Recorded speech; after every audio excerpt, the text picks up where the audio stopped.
Je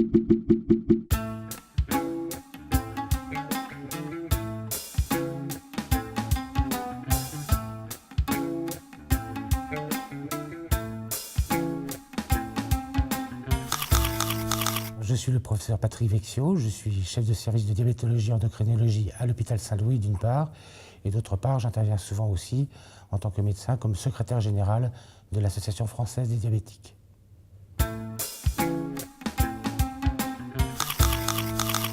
Alors un médicament, c'est la contraction de aliments et médicaments. Donc c'est un aliment qui aura un effet de traitement thérapeutique ou de prévention par rapport à des maladies. En sachant néanmoins que ce n'est pas une définition officielle et qu'on n'a absolument pas le droit, par les allégations, de vanter un produit dans une réclame, par exemple une publicité, en disant que c'est un médicament qui va diminuer le risque de complications cardiovasculaires.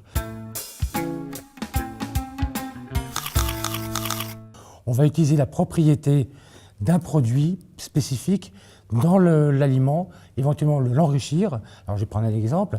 On sait faire, par exemple, on sait que les oméga 3, c'est bon sur le plan vasculaire, dans la nutrition. Ce sont des bonnes graisses. Eh bien, on va enrichir artificiellement en oméga 3 certains produits. Les fibres, on sait très bien qu'on n'en mange pas assez dans notre alimentation. On sait que c'est bon pour prévenir le cancer du côlon, on sait que c'est bon parce que ça diminue la rapidité d'absorption des aliments et en particulier des glucides, donc ça diminue le risque de diabète, donc ça a beaucoup d'effets positifs. Mais néanmoins, si vous enrichissez les fibres, l'alimentation en fibres, si vous en donnez beaucoup tout de suite, brutalement à quelqu'un, il va pas avoir d'adaptation de son tube digestif à cette quantité de fibres, il va se plaindre de douleurs abdominales, de flatulences extrêmement importantes, il va abandonner très très vite. Et donc très clairement, quand on veut enrichir en fibres une alimentation, il faut le faire de façon très progressive. J'utilise la diététique, parce que ça n'a pas la même connotation. Le régime a une connotation péjorative, restrictive, et je pense que c'est une bonne diététique qu'il faut avoir, et c'est une diététique équilibrée.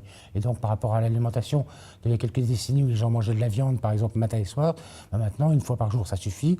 Et puis souvent, il faut mieux remplacer la viande par du poisson, et manger au moins 2-3 fois par semaine du poisson, qui contient justement des acides oméga 3.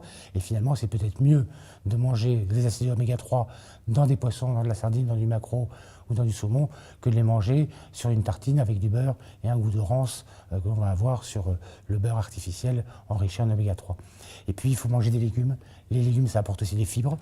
Les fruits, les pommes par exemple sont riches en fibres. Ça va vous apporter ces aliments qui sont essentiels et qui sont naturellement présents et qu'il vaut mieux de manger de façon naturelle plutôt que de façon artificielle en enrichissant les produits avec ce terme d'alicament.